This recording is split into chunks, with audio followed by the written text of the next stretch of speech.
Zubaida. And I'm Saleha. And we are the Expired Sisters. Yes. And we're here to talk about the anxiety of the pandemic. So, because lately, it's not really lately. It's been a long time, like since basically the beginning or the middle of the pandemic, that I've been feeling like I have this heightened feeling of anxiety, like something that I didn't really feel before. So, and then I talked to her, and she's been kind of feeling it as well. So we were just thinking, like, well, what is it causing it? Is it because like we're stuck at home, we can't really get out, or is it because it's kind of like scary to get out, or the uncertainty of what's going on? I never really thought of myself as an anxious person because I don't experience anxiety the same way as I guess like what you would describe a person with the anxiety disorder would experience it. But I feel like it is important to recognize that it's still it is anxiety, even if it's not the same as everyone else. But so how do you, because with me, like I have the typical anxiety stuff. Like I would get the heart palpitations, I get the anxious thoughts that come to my mind. I lose sleep, or my sleep pattern completely goes out of whack. It's just all over the place. So I don't know, maybe that is like the typical way a person does experience I feel like that's anxiety. That's what you would expect. Yeah. So at the beginning of the pandemic, obviously the anxiety that we were feeling, I feel like it was a bit different. So it was more like, okay, I really don't want to go outside because I associated this fear with outside. So I basically didn't want to go to work. I kind of like booked off from work, and we wanted to just stay. I worked at a clinic, so we wanted to just stay at home, and that would be basically the first place that you would be exposed to it, aside from the airport. So it was more of like this fear. So you actually knew kind of what you're afraid of, I would say. Yeah. You knew, okay, there was this pandemic, this very unknown thing, and like just staying at home would keep you safe. You wanted to stay at home. But then after a while, after being at home for like months on end, the anxiety and the fear that you had about this, like surrounding this, it was different. I feel like then you just didn't even know. It kind of like would creep up on you slowly, right? For me, it was different. When it first started, I used to follow the news. Like I would actually go on my phone or on my computer and refresh the page every few minutes to see how many new cases were out there, what kind of what else did we know about this new unknown disease. Looking at it more from a scientist perspective, because like all of a sudden we have this new thing that we have zero information about, other than it being a virus, and that we don't really know, and we need to find out. What are the demographics? What are the symptoms? Because it took a while until we found out about most of the symptoms. Like every few weeks or even a few months, we would get a new symptom kind of showing up. So it took a while for the world to see the mortality rate, like to see how dangerous and deadly it can be. Yeah. So then that's when I would assume, like, that's when I got really scared. So that's when I was asking the whole family to stay home, and basically getting updates from the news, like obviously government websites and stuff, and just passing it on to the family, and always making sure that everyone washes their hands, people don't go outside. Our parents getting quarantined on one side of the house, basically. And nobody would come into contact with them that had been outside, basically, for in the recent days. If it hadn't been, unless then I went and stayed with mom and dad, and I was quarantined with them. But then that's because I hadn't been outside for 2 weeks. I have to admit, I was never really scared of catching it myself. Yeah, I wasn't afraid of that. But I was afraid of like the family catching it. I was afraid of me catching it and giving it to the people I love. Then I may survive it. I may catch it, survive it, but then I may be passing it on to my family members, like to mom and dad, or to the babies, and them not making it through, Yeah. God forbid. At the and then time, that we would be didn't my even fault. know that it's not as dangerous to younger population as much as it is to older population. So I do remember you being very scared and very cautious. I was more careful about the people around me too, Yeah. but I didn't have to fear anyone at home. Yeah, that's because catching you it. weren't around like family. I actually thought that it was going to end soon. I kept thinking that it's just something that might come around for a few weeks maximum, and that we'll find a cure for it, or we'll find a vaccine, and we'll be able to take care of it. I did not even think that it would last over a year. A couple of times I did hear the like doctors and all that, like healthcare professionals would say that it might last a couple of months or even like into all the way into 2021. I was like, they're just being extra cautious because they have to, Yeah. and keep the people prepared for the worst. Oh, the other thing is that we were. At first, I wasn't as scared until we heard of somebody we knew Oh yeah. who got the coronavirus. So somebody and it just close became real. to us. You don't really realize until they come after you. Yeah. So we didn't really think of it much until like that happened, and that's when it became scary and it became real and it became close. But now it's been a year and things are different, and the world has been so different Yeah. that we're starting to find new ways to deal with it. At the beginning, it was just new.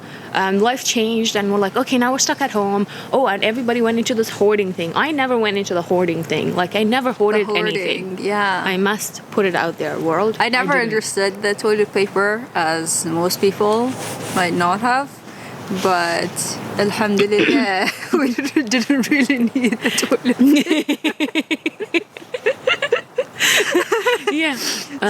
Muslims, we don't depend on toilet paper. Yeah, I mean, like, toilet papers, don't get me wrong. Toilet It's an papers accessory. It is an accessory. It is good to have it, but if you don't have it, it's not the end of the world for us.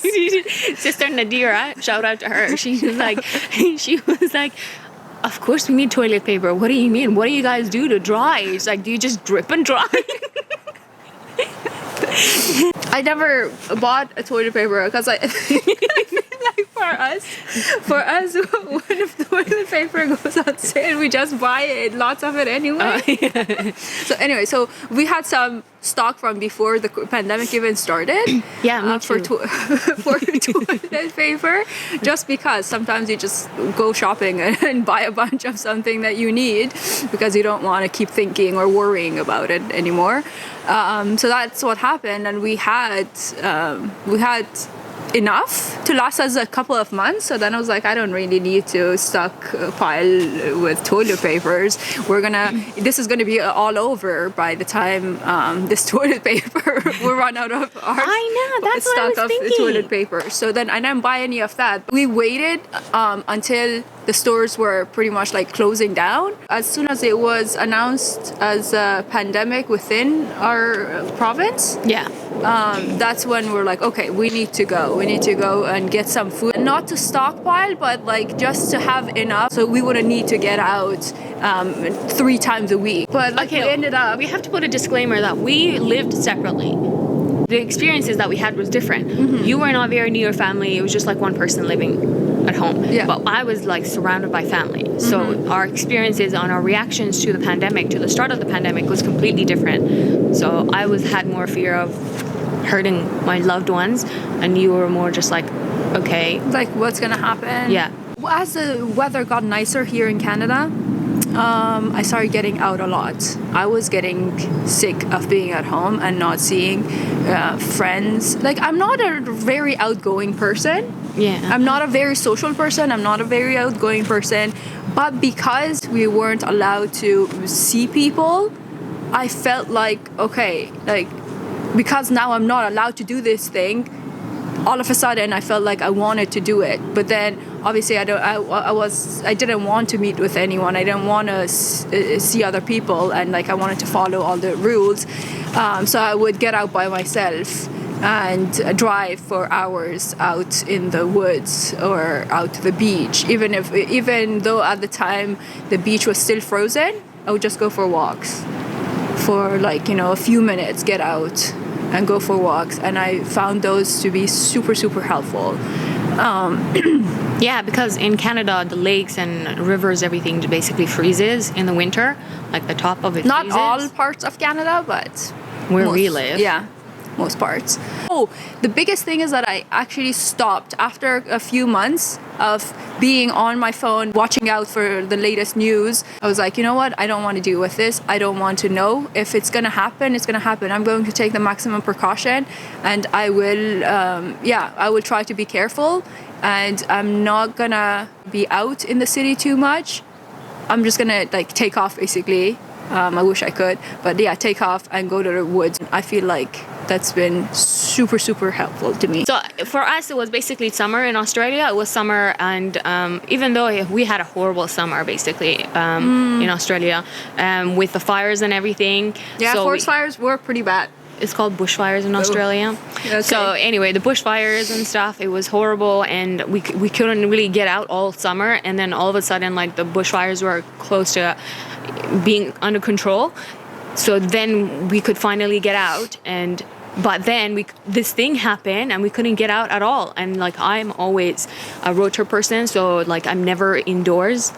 In Canada I am indoors all the time because hello.